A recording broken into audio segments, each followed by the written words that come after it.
What's up, Tim Sykes, millionaire mentor and trader here with Kyle Williams and Jack Kellogg. This is gonna be a little bit of a crazy video, but I wanted to introduce you to these guys. What have you guys done in the past few years? So I started in June about 2016, and over that 4.5 years, I've turned $6,000 into now close to closing in on 500,000. And something that I think the trading community is really scared of is shorting. There's a lot of fear on shorting. It's very risky, and I think I've been someone who can do it very safely. And it makes me cringe when I see people not doing it safely and doing it in a very risk manner. They don't have to take risks that they shouldn't have to be taking. Yeah, and I like that you said that because what is your average loss size? Because a lot of people just say, oh, I turned this into this, but the way that you've done it, obviously any kind of trading is slightly risky. I mean, we're trading crazy stocks, but at the same time, there are ways to manage and minimize your losses. So what is your average loss size? My average loss is only between about $300 and $400, and my average gain being around 9,000 or 900 to 1,000. So good risk reward. All gains are bigger than almost all my losses. Very little losses, keeping them small always. So roughly your gains are 2 to 3 times size of your losses, right? Yep, exactly. And that's key. So this is what trading is all about. It's not just about the end result. It's the process to get that big number. And every single trade adds up. Even if you lose, you add up on your knowledge account. You have 2 accounts. You have to grow your knowledge account and your monetary account. What have you accomplished, Jack? What's going on, guys? Jack Kellogg here. I have turned 29,000 into over 800,000, closing in on 900,000. It's just been absolutely fantastic. I decided not even to go to college, so I got into it right after high school, saved up some money from a good valet job, and I got myself over the PDT. I didn't come from a family with a ton of money, so it's just been absolutely amazing to achieve this success at just 22 years old. Like Kyle was saying, we like to trade very safely, and a lot of short sellers, they focus on the win percent, where they're just going to keep adding no matter how high the stock goes, and they're risking disaster. Where me and Kyle want to teach you what we look for to time the backside. And then for me, it's all about risk to reward. So I want to still be achieving what risk to reward that longs can be achieving on the long side with the short side as well.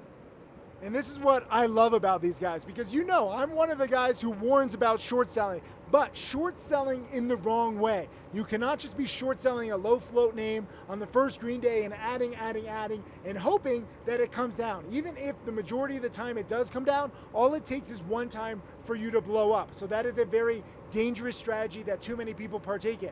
These guys short sell, but they do it in a rather safe way. So it's not just about the fact that Jack has made over $800,000 or that Kyle's closing in on $500,000. It's that small gains add up, and on every trade they are considering their risk. Why don't you guys talk about one of my favorite trades that you guys have ever done on LCDX the other day? What was the play? Why did you short it, and how did it end up?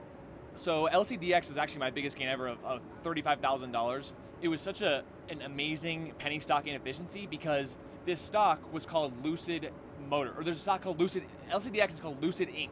There's another stock called Lucid Motors. And so people legitimately thought Lucid Motors was Lucid Inc. So this LCDX stock goes from under $1 up to $6 on the electrical vehicle hype. And they're 2 completely different companies, right? And so once that came to light and everyone realized that, this stock dropped almost 60 to 80% in one day, and me and Jack were there for it, and turned a small $50,000 investment into $35,000 extra dollars on top of that. Well, that's it. Yeah, just as basically what Kyle was saying, people misinterpreted LCDX as Lucid Motors. And that created a huge efficiency because the stock was up well over 500%, and it wasn't grinding up slowly. This supernova spiked all the way to $6 without pulling back at all, and then it had an intraday price action that I was familiar with where it started going sideways and it cracked support on the bad news. So all the things lined up, and fortunately for me and Kyle, we were prepared and we knew that there would potentially be an opportunity here, and we had the majority of the shares out there to short, but there were still some shares out there to short if you guys were prepared. And that's what I love about this, because the Lucid Motors one, that happens over and over again. That's the beauty of penny stocks. It's literally an informational inefficiency. It's not like, oh, is this stock gonna crash? It's a question of when, not if. And if you study what they teach, if you study what I teach, we can spot patterns. And understand it's not an exact science, but they were prepared, they were there, and they collected, I mean, that's like a good annual salary for a lot of people, and they collected it in one day, and they both covered too quickly. You could have made like another $8,000, but whether you make $35,000 or $43,000 in one day, the opportunity is there. So I'm not the biggest fan of short selling if you do it in a risky way, but the way that these guys do it with small positions, minimizing losses, not going for home runs, not gunslinging like a lot of short sellers do, trading very safely, and because of these stocks volatility, it still adds up. What do you see a lot of traders having problems with? Like, 'cause a lot of traders contact you guys, they see your success. What is one tip that each of you can give to like a new trader starting out right now? Trade small. Too many traders want to make a lot of money very quickly in the beginning, and I'm telling you, that's the quickest way to lose all your money. And in a game of like trading, you lose all your money, you're out of the game, right? When you're going through your learning curve, the best thing you can do is just to stay alive and let the profits come later. I like it. Patience pays off. Start small, then you have more confidence, more experience later on, and you can size up later on. Remember, Tim Grittani, as of filming right now, has made $13 million, but he made nothing his first 9 months. I'm holding the microphone. Hold up 9 fingers, each of you. 9 months, okay? I would normally hold up the hands, but now I got assistants. Can you make nothing while studying for 9 months? The majority of people will answer no, and that's a mistake. I want you studying, I want you prioritizing your studying now, and understand not all years are created equal. So if you start in 2020, like you'll probably still make money if you study enough just because there's so many opportunities. But I don't know what 2021 is gonna be like. I don't know what 2022 is gonna be like. The key is being prepared for when there are opportunities. I don't know when the next Lucid Motors type play will be, but I guarantee you these guys will be prepared, and you probably won't be unless you study. What's your number one tip, Jack? Be dedicated. That's my number one tip. You really get what you put in a lot of things in life.